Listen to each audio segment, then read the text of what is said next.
take a look at Chapter 10, Pure Competition in the Short Run.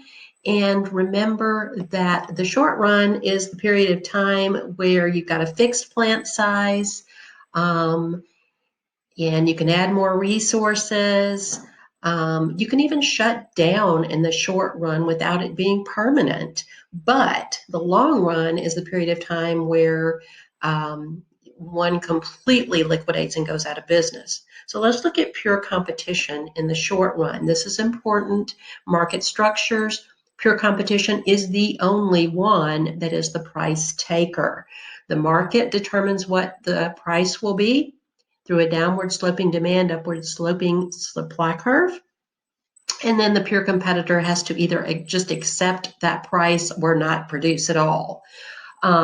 They can't control it because there's so many. Imperfect competitors are the monopolistic competition, oligopoly, and pure monopoly, subject of later chapters. This is an important slide. Lots of test questions from this. The characteristics of the four basic market models. Everything out there will fall into one of these models, or at least close to one. So the first one we're going to look at is the pure competitor, where there is a very large number of buyers and sellers. No single one can influence the price. A cotton farmer can go out of business or not sell, and that's not going to affect the price. Or a buyer of cotton cannot buy cotton and not affect the price because there's so many buyers and sellers. So it's a standardized product like agriculture. Cotton, feed grains, corn, wheat, those are all pure competitors. They have no control over price. They're the only market structure that does not have any control over price. And it's pretty easy to enter or exit the industry. There's not that many obstacles if you want to become a cotton farmer, buy some land, and grow cotton. So there is no non-price competition. They don't advertise.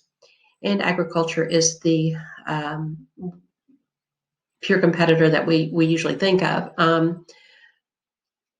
The other market structures we'll see in later chapters. So let's look at characteristics again. They are the only market structure that is a price taker, large number of sellers and buyers, and it's a standardized product. So this is very important. And there are notes in course documents after the PowerPoint that go along with this audio. So let's look at the perfectly elastic demand curve, which for a pure competitor is perfectly elastic, which means it graphs as a horizontal line. That means also that the price and demand and marginal revenue will all be the same.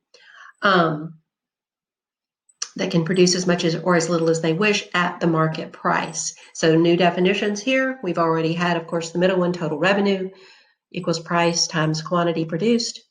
Average revenue is revenue per unit, total revenue divided by quantity, which will vary.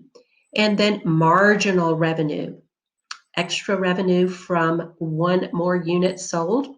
So marginal revenue is a change in total revenue divided by a change in quantity, which is always one, because we're just looking at selling one more. So let's take a look at the demand curve and total revenue for a pure competitor. We see that if the firm this is a single firm now, we're not looking at the market. The market's already determined that the price is $131. So no matter how many they sell, 1 or 10, they have to sell each one at $131, which means total revenue, of course, is price times quantity. 131 times 1 is 131. 131 times 2, 262, and so on. So the change in marginal revenue is 131, no matter how many. So our $131 graphs as our demand equals marginal revenue, equals average revenue, and equals, another very important point here, price.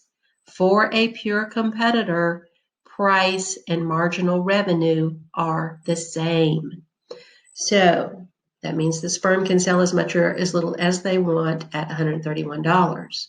So they're going to produce at an output level where total revenue exceeds total cost by the greatest amount. So let's look at some data. We see that column 1 is output quantities, producing 1, producing 2, etc. Total fixed cost in the short run. Always have fixed cost in the short run, whether you're producing anything or not. So producing 0, you've still got fixed costs. Still got to pay the rent, still got to pay the insurance, etc. So total variable cost, obviously for producing 0 is 0. Total cost is 100 because fixed and variable equals total.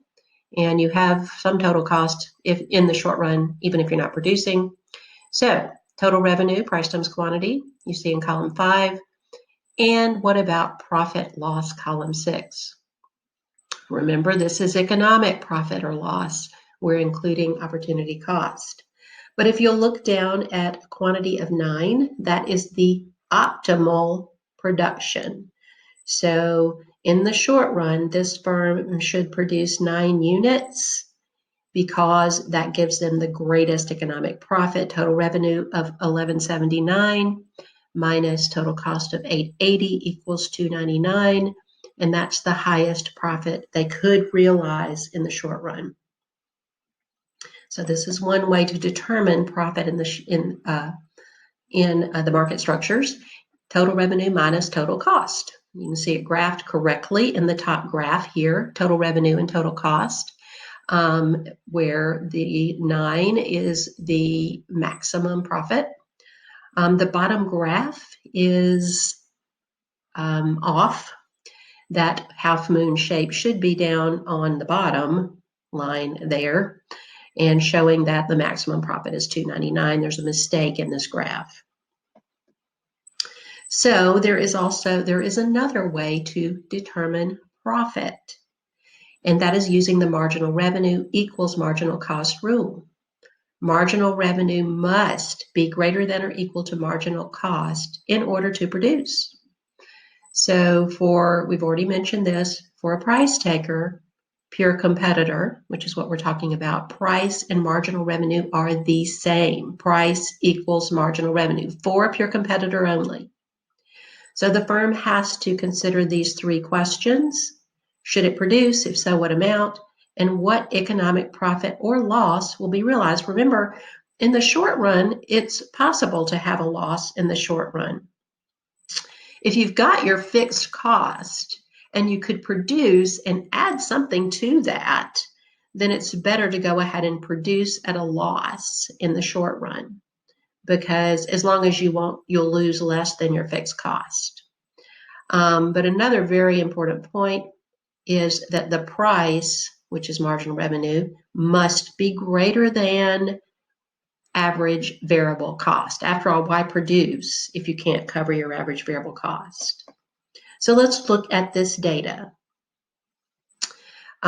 We see this is the same data we covered in chapter 9. Average fixed cost, if you've got total fixed cost of $100 divided by 1, that's 100. $100 divided by 2 is 50. Average fixed cost goes down with output continuously. Average variable cost will go down to a point in the short run as production is more efficient, but when efficiency or productivity declines, those costs begin to go up again. Average total cost is just column 2 and column 3. Marginal cost is a change in total cost. Remember that from chapter 9. We don't have the total cost column right next to it there, but our marginal cost we also know go down to a point, and then we'll begin to go back up with greater output. And now we're adding column 5 and 6. Column 5 is marginal revenue, which for a pure competitor is the same as price. And then looking at total economic profit or loss. This is where you can refer to the notes from the chapter. We can also figure profit by taking the price minus average total cost, in parentheses, times the quantity. So what we're going to do, if we know what the price is, we're going to compare that to column 5, the marginal cost column, and see where that price is closest to the marginal cost. Price equals marginal revenue. is closest to the marginal cost. So 131 is closest to, but still greater than 130 at 9 units. And we can also cover average variable cost of 86.67. That's a very important point to consider. But to determine the profit, we would take our average, our price, 131, minus average total cost, 97.78, times a quantity of 9, and we would get 298.98, or the book rounds it to 299.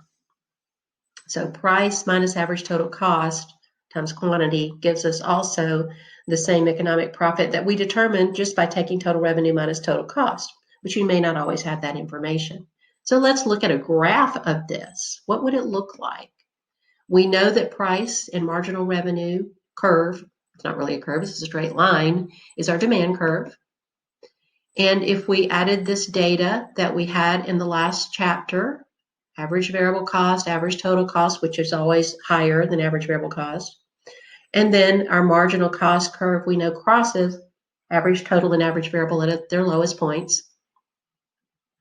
But if we produce 9 units, we see that 131 is greater than the average total cost. So there is an economic profit shown here if the price is 131.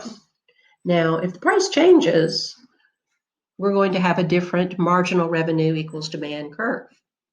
So what if the price is $81 instead of 131? So let's look back at the data.